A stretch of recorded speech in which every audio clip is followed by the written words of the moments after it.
Once upon a time, a little mouse made his home in a farmer's house. One day, while peeking into the farmer's kitchen, he saw the farmer and his wife opening a package. The mouse's heart raced with excitement, thinking it might be food. But to his horror, it was not food at all. It was a mousetrap. Terrified, the mouse ran to the yard to warn his friends. He first told the pigeon, "There's a mousetrap in the house." The pigeon laughed and said, "That's not my problem. Why should I care? I will never get caught in it." Feeling hopeless, the mouse went to the chicken. "There's a mousetrap in the house," he cried. The chicken chuckled and replied, "Brother, that's your problem, not mine." The mouse, still desperate, ran to the goat and told him about the mousetrap. The goat burst out laughing. "Oh dear, why should I worry about your problem?" The poor mouse returned sad, helpless. That very night there was a loud snap in the mousetrap.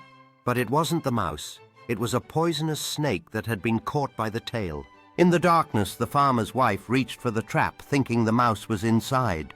The snake bit her, and soon she fell gravely ill. The farmer quickly called a doctor. The doctor advised that she should drink pigeon soup for recovery.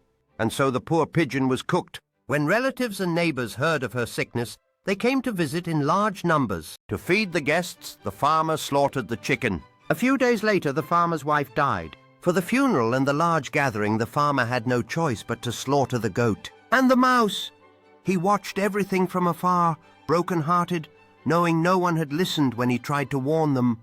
Moral of the story: when someone tells you about their problem and you think, "That's not my concern," remember this story? In truth, we are all connected. If one person in society is in danger, sooner or later the whole community suffers. Selfishness blinds us, but compassion and unity protect us all. One morning at school, a boy became the target of a cruel prank. And so the whole day passed. Someone secretly stuck a piece of paper on his back with the words, "I am a fool." Before class began, one of the boys whispered to the others, "Don't say anything. This will be fun." But the boy had no idea. Every laugh, every mocking glance, every whisper in the classroom was directed at him. He stayed busy in his own world while everyone else kept laughing at his expense. Then came the math class. The teacher wrote a very difficult question on the board.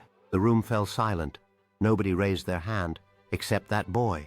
Calmly, he stood up, walked to the front, and began solving the problem. Soft chuckles echoed in the room, but he didn't care. He kept trying step by step until finally he solved it. The teacher clapped happily and asked the class to applaud him as well. Then the teacher pulled off the paper from his back and showed it to everyone. The boy looked embarrassed for a moment.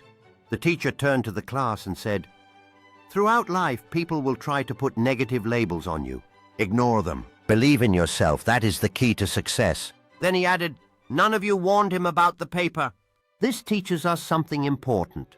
True friends are not about numbers, but about loyalty and courage.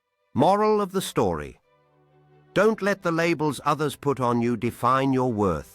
Believe in yourself even when others laugh, and always choose friends who have the courage to speak the truth and stand by you.